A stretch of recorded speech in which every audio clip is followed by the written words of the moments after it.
Hey, what is up, guys? Welcome back to North Country. If you guys are new to the channel, hit the subscribe button. It is a snowy day today. We got a bunch of snow yesterday, a bunch of snow today. It's looking like a week of snow in the forecast, so we're out here in the pasture, keeping a path cleared out so that I can come out into the pasture and feed the cows their morning breakfast.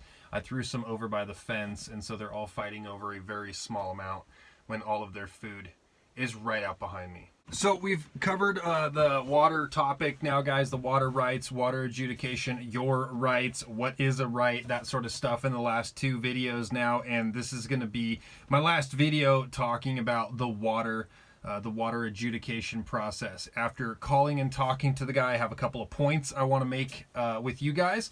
And then I'm going to tell you guys what it is I've decided to do and how I've decided to handle this entire situation.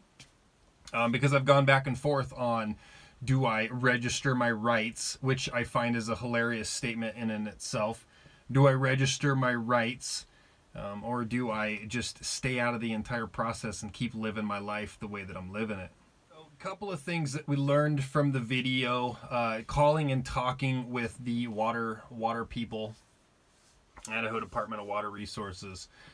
Couple of things that I see that are a little redundant. Let me first start off by saying this, 100% across the board. And if anyone argues this, be leery of that human being. If this person especially is running for office anywhere in the state of Idaho, be very leery of that human being. Let me just tell you something. Rights are not registered with the state, okay? Rights don't get paid for. Guys, could you imagine if we paid for the First Amendment right to be able to have free speech? Could you imagine if you paid for your yearly permit for your Second Amendment? Now, I know some of you guys pay a Second Amendment permit. You go, you buy your carry permit every 4 or 5 years, whatever. That is an infringement on your rights. That is, come on. If you're paying for it, you're asking permission for it. If you're asking permission, it's not a right. At least you're not treating it that way. And the problem with rights across the board is if you do not exercise a right, it becomes a privilege. Why? Because there is a higher class, a political class, an elite class, who wants to try and make you ask permission to do the things that you want to do. Like exercise your rights. So you're gonna see a few things. You're gonna see a few things in this video we're gonna talk about where you're being told that you need to get permission for your rights.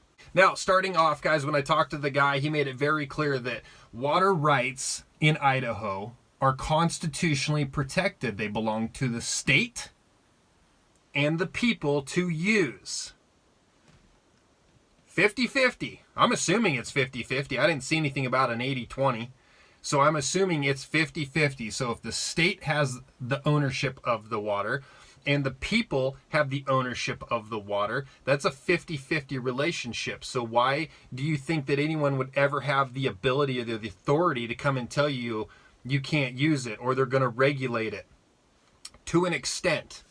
Now, everyone always uses an extreme to try and provide an example of why a registration is a good idea, and here's the extreme. Well, let's say you're using your water one day and someone comes up above you and they take all of the water out of your well. This was darn near a direct quote. If someone takes your water, you come to us and then we can go to that person and then we can give them a cease and desist, right? That cease and desist hopefully makes them stop taking so much water out, right? Remember, this is an extreme situation. We were told in the video that, well, if you have to litigate the process, it's meat on the bone. It's legal meat on the bone. Legal meat on the bone, meaning, well, I've gone through the registration process. The state has granted me my use permit. And so that is legal meat on the bone. Isn't the fact that it's constitutionally protected that you can use the water, isn't that meat on the bone? Isn't that meat on the bone enough? It's the Idaho State Constitution. What supersedes that? The Idaho state constitution says that you get to use the water. Now, if someone comes and takes all of your water because they divert a stream, that's illegal already. You already can't do that. There's already laws against that. You go upstream, you see where it's diverted. You tell the judge, this guy diverted it. He dammed off the stream. I no longer have water. That's meat on the bone, guys. You don't need more meat on the bone with this registration process.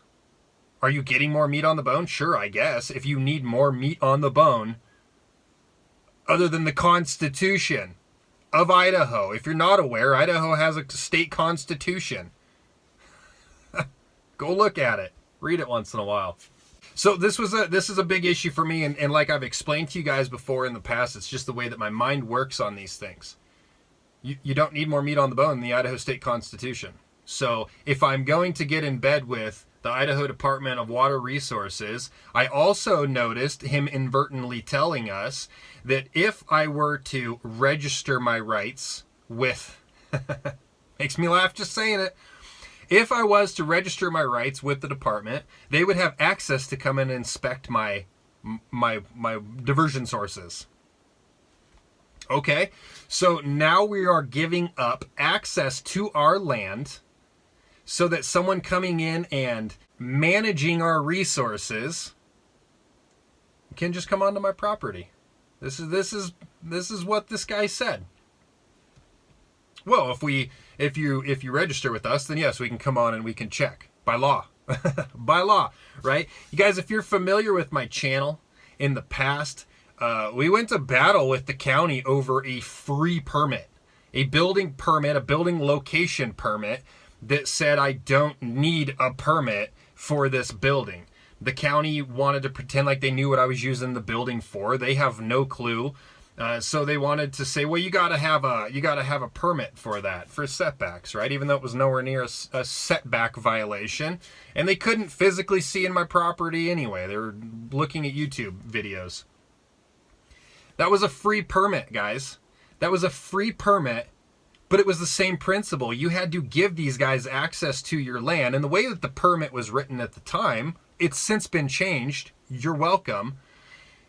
Because of all of the negative pushback that these videos have gotten, when the people become aware and then they call and say, hey, we're not into this, planning and zoning changed it to where you now have to, okay, we'll call, we'll schedule a date, we'll come out, we'll look, and it's good for that day. Before, it was good 24/7, 365. It was a yearly permit that gave them access to your property. Why would you ever give anyone open access to your property? You're giving up your right. You have the right to privacy. You have the right to be secure in your persons, places, effects, things, property, car, suitcase, all of this stuff.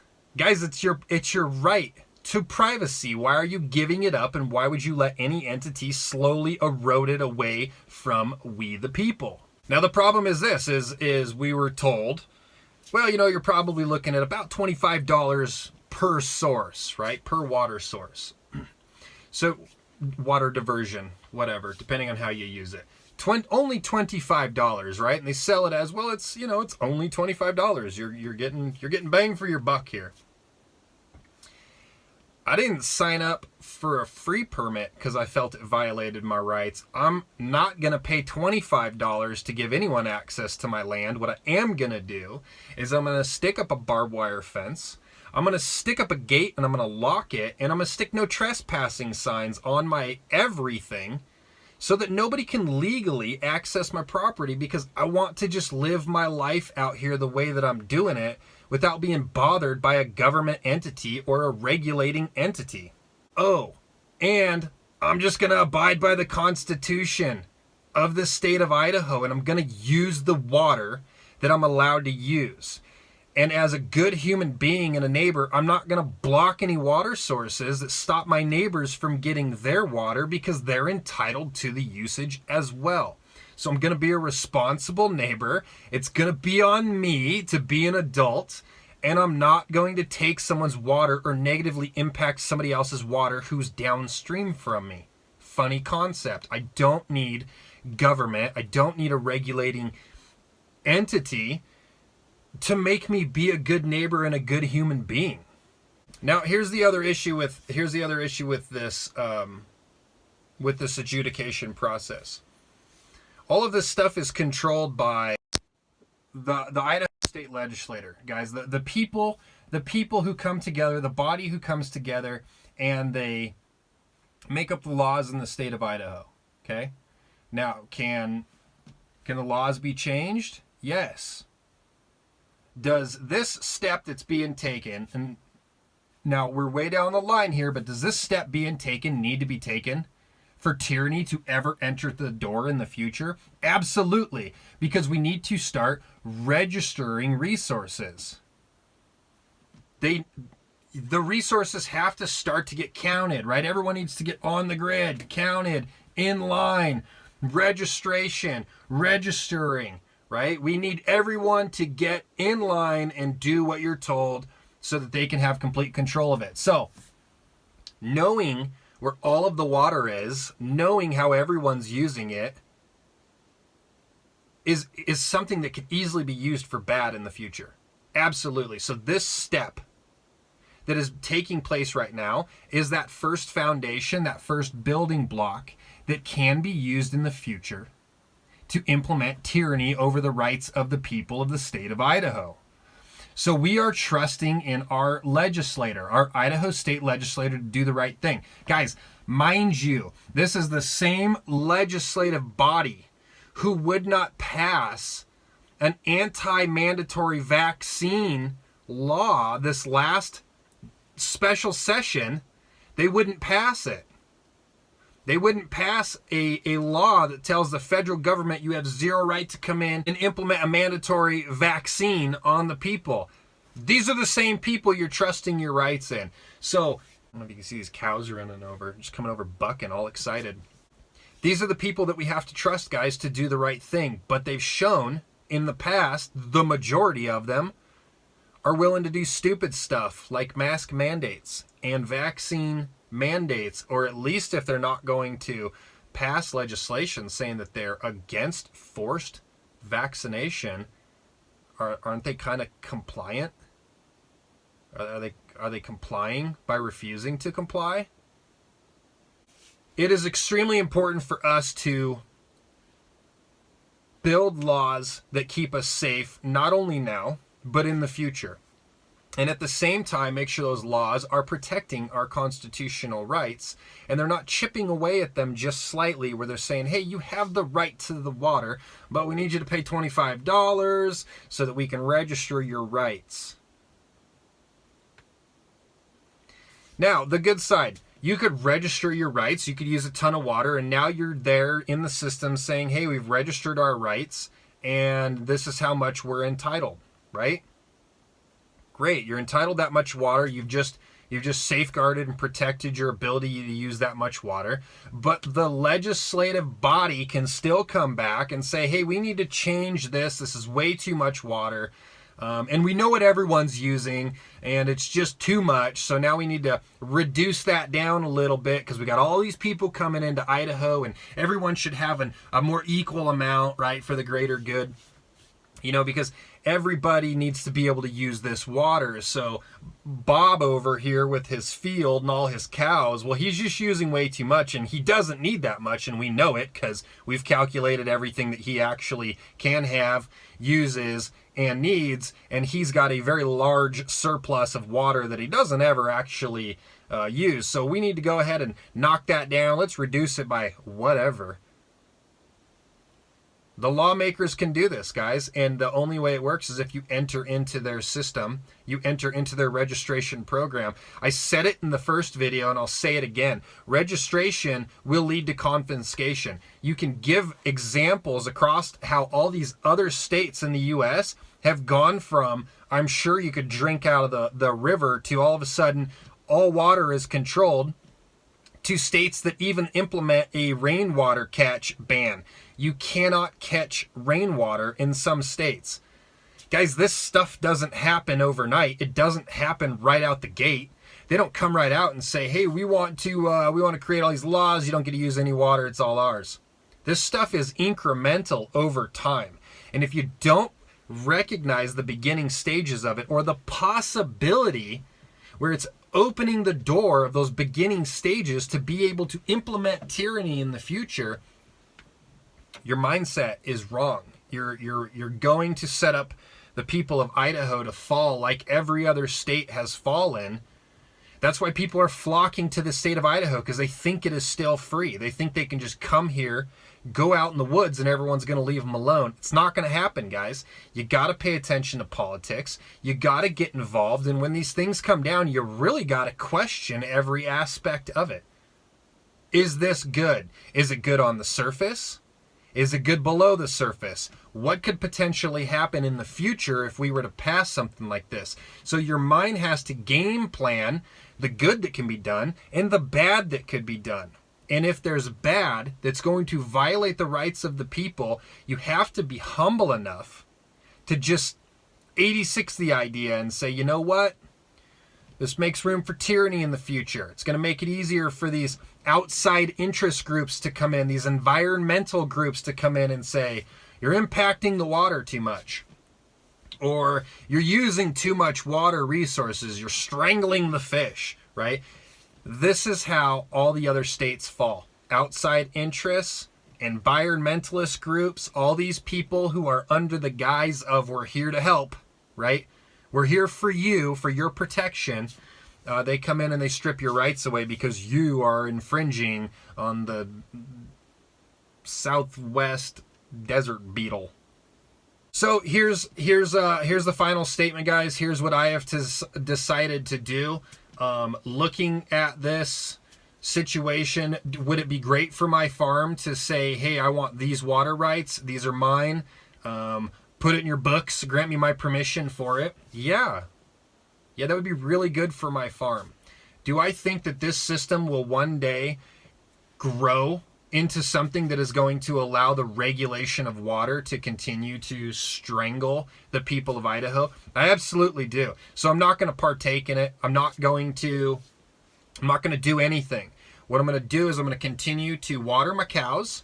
I'm going to continue to use water responsibly on my property, how I choose. And then the IDWR and the court systems will just have to wait for the time when a neighbor downstream of me says, that guy dammed up off all my creek, and I don't get any water flow, and he's using it illegally because he took all my water. We'll wait for that day. Just like the police have to wait for you to commit a crime, right? Just like a judge has to wait to issue a warrant until there's enough evidence that shows probable cause to be able to serve that warrant. They can just wait until it becomes a civil matter, and until then I will just continue to be a good neighbor, use my water responsibly, and not register my rights with absolutely anybody. Oh, one more thing. In the beginning I said that this is going to take rights away from people, water rights away from people. When we talked to the guy, he said they're sending out 25 to 30,000 notices, and they expect around 8,000 claims. Do you think it's because that 25 to 30,000 people aren't aware of what's going on? Do you think maybe they threw the letter away? Or do you think that those people have no water that they need a claim to? I don't know. I have no idea. But what I do know is when you inform 25 to 30,000 people of something, but 8,000 show that they're informed, and that is a hypothetical number. That means that people are missing out on something. There are people losing out on what is taking place. And if what is taking place is the issuance of your rights, it's A, going to cost someone a lot more money down the road, or B, you're going to wake up one day and be told, hey, you don't have any right to this water. Thank you so much for watching, guys. We'll catch you on the next one.